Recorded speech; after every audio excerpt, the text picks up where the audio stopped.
Oke, di video kali ini saya ingin bahas soal mengapa kita harus belajar filsafat. Jadi untuk teman-teman silahkan nonton sampai selesai.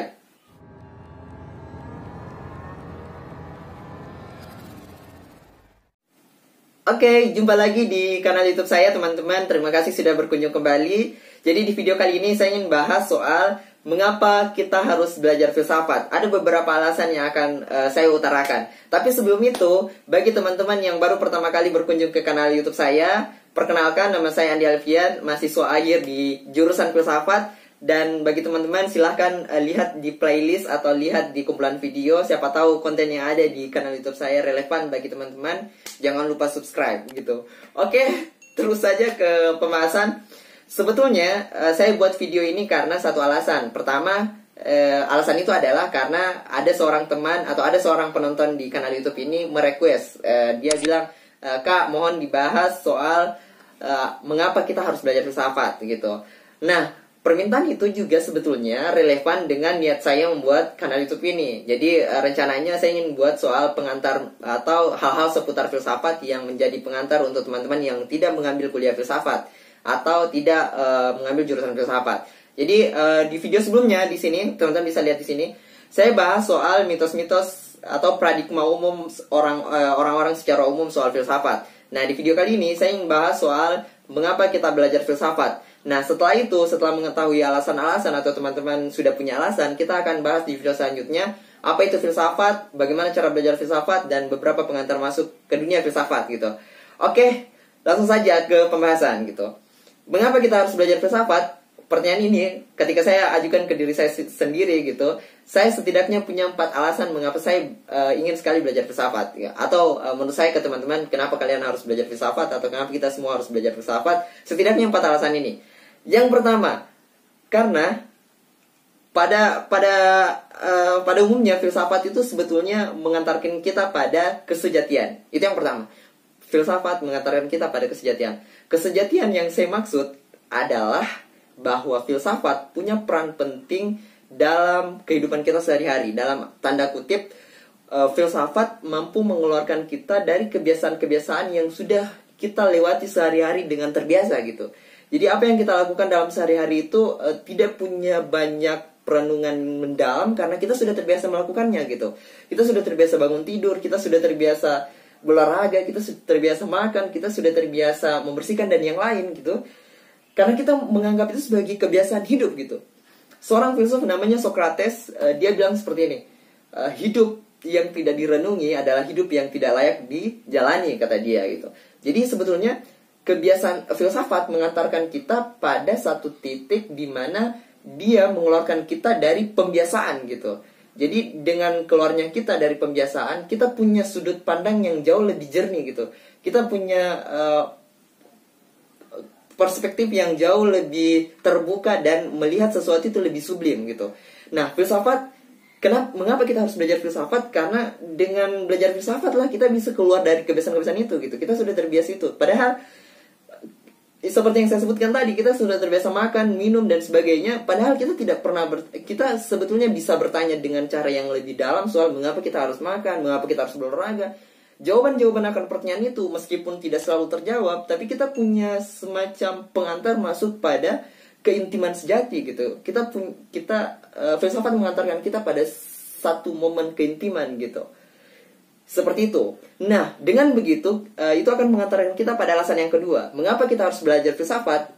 Alasan yang kedua, atau setidaknya tawaran saya kepada teman-teman soal yang kedua adalah, dengan belajar filsafat, kita bisa paham soal problem solving. Atau kita punya, dengan mempertanyakan segala sesuatu, atau dalam tanda kutip, kita punya keraguan atau keterbukaan terhadap segala sesuatu yang terjadi dalam kehidupan kita. Kita akhirnya punya pola pikir yang jauh lebih sistematis, jauh lebih terbuka, dan itu mengantarkan kita pada satu keterampilan yang disebut dengan problem solving. Banyak sekali di antara kita yang punya persoalan-persoalan dalam kehidupan sehari-hari, tapi kita tidak punya kemampuan yang cukup untuk menyusun strategi yang kuat untuk mengatasi masalah itu gitu. Saya kasih analogi seperti ini. Misalnya di Todopuli gitu. Saya mengamati dengan baik gitu di sini. Di Todopuli, salah satu masalah yang dialami oleh masyarakat di sini di kota Makassar adalah ketika banjir datang, jalanan tenggelam. di gang tenggelam gitu. Nah, apa pemerintah berpikir bahwa solusi dari persoalan ini adalah menimbun atau menambah jalanan gitu. Jadi meningkatkan ketebalan jalanan. Jadi ditambahlah. Pada saat hujan kembali, akhirnya banjir dan rumah masyarakat yang tenggelam. Jalanan jauh lebih tinggi. Nah, masyarakat lagi berpikir apa solusi dari persoalan ini. Akhirnya rumah mereka direnovasi dan ditambah tinggi gitu, menambahkan ketinggiannya. Pada akhirnya begitulah terus menerus, bergantian. Karena pada dasarnya kita sudah terbiasa berpikir bahwa solusi jauh lebih penting gitu. Padahal kalau kita belajar filsafat, pemikiran seperti itu keliru gitu. Karena kita tidak tahu akar persoalannya gitu. Filsafat mengajari kita problem solving, bahwa yang sebetulnya yang paling penting adalah menemukan akar persoalannya gitu. Filsafat sebetulnya memang tidak bisa atau tidak selalu menawarkan solusi. Itu tidak selalu menawarkan solusi, tapi setidaknya filsafat mampu mengantarkan kita pada permasalahan yang benar gitu. Jadi dengan belajar filsafat kita bisa tahu bahwa persoalannya sebetulnya yang ini gitu. Sehingga dengan mengetahui akar persoalan yang sebetulnya, kita bisa menciptakan solusi atau langkah-langkah yang tepat untuk mengatasi persoalan, baik dengan teratur dan yang tepat gitu. Nah, itu alasan mengapa kita harus belajar filsafat. Karena dengan belajar filsafat kita punya keterampilan semacam itu gitu. Dan teman-teman tidak bisa mendapati itu tanpa belajar berpikir gitu, dengan baik gitu. Oke, kita lanjut. Alasan yang ketiga, mengapa kita harus belajar filsafat? Saya gak capek ya. Kenapa kita harus belajar filsafat? Karena sebetulnya belajar filsafat, jadi setiap orang itu punya naluri filsuf. Yang ketiga adalah bahwa semua orang pada dasarnya adalah filsuf. Setidaknya, jika teman-teman yang menonton video ini berumur 18 tahun sampai ke 25 tahun misalnya, teman-teman pasti pernah jadi anak kecil. Asal teman-teman tahu, anak kecil adalah filsuf alamiah gitu. Kita semasa kecil selalu punya pertanyaan-pertanyaan yang tidak terduga gitu. Segala hal yang menurut orang dewasa mungkin sudah jelas, tapi bagi anak kecil, bagi kita yang waktu itu kecil, menganggap hal itu perlu dipertanyakan gitu. Ketika dia melihat orang sakit, anak kecil selalu bertanya mengapa orang sakit gitu. Ketika dia melihat bayi, dia selalu bertanya dari mana keluarnya bayi gitu. Jadi pertanyaan-pertanyaan semacam itu anak kecil selalu mampu melahirkan pertanyaan itu gitu. Dan sebetulnya belajar filsafat yang berusaha untuk diciptakan adalah kemampuan semacam itu gitu. Filsafat mencoba mengembalikan kekanak-kanakan yang sebetulnya hilang dalam diri kita gitu. Karena kekanak-kanakan itu sebetulnya menjadi pembuka bagi pengetahuan-pengetahuan yang lain gitu. Kedewasaan malah membuat kita sudah melupakan naluri kita sebagai seorang manusia gitu. Nah, itu yang ketiga.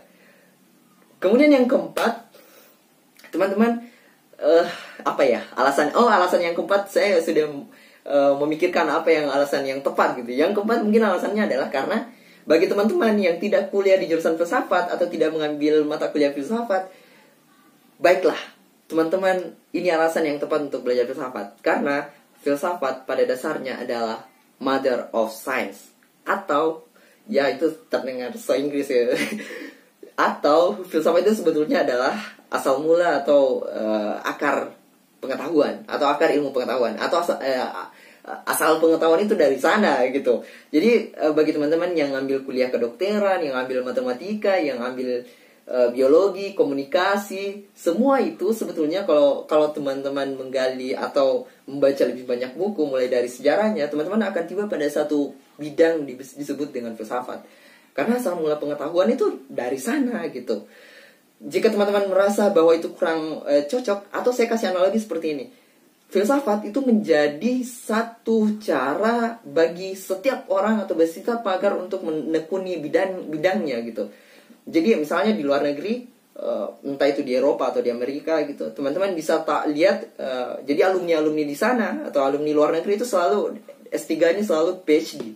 PhD itu PhD itu philosophy of doctor. Filosofi itu filsafat. Jadi kayak semacam orang yang menempuh strata 3 S3 itu, dia harus belajar filsafat. Atau dalam tanda kutip, barang siapa yang ingin memakari sesuatu atau menjadi pakar di bidang tertentu, mereka harus belajar filsafat terlebih dahulu gitu. Jadi teman-teman, meskipun teman-teman tidak kuliah jurusan filsafat, teman-teman harus mengambil kuliah filsafat, atau setidaknya mengambil membeli atau membaca buku filsafat, atau belajar filsafat di video-video dan sebagainya gitu. Oke.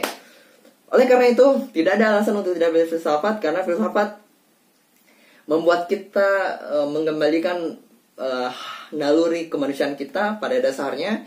Dan oleh karena itu teman-teman, di kanal YouTube ini saya ingin bahas soal pengantar-pengantar yang lebih ringan soal filsafat.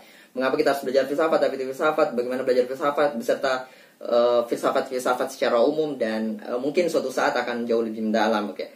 Jadi jangan lupa subscribe channel ini. Jika ada pertanyaan silahkan komentar. Kita akan diskusi di kolom komentar. Saya pasti akan balas komentar teman-teman. Dan bagi yang merasa suka dengan video ini, klik like. Dan jika merasa teman-teman bahwa video ini layak untuk ditonton teman-teman yang lain, silahkan share. Dan sampai jumpa di video selanjutnya. Dan selamat berpuasa. Terima kasih. Salam.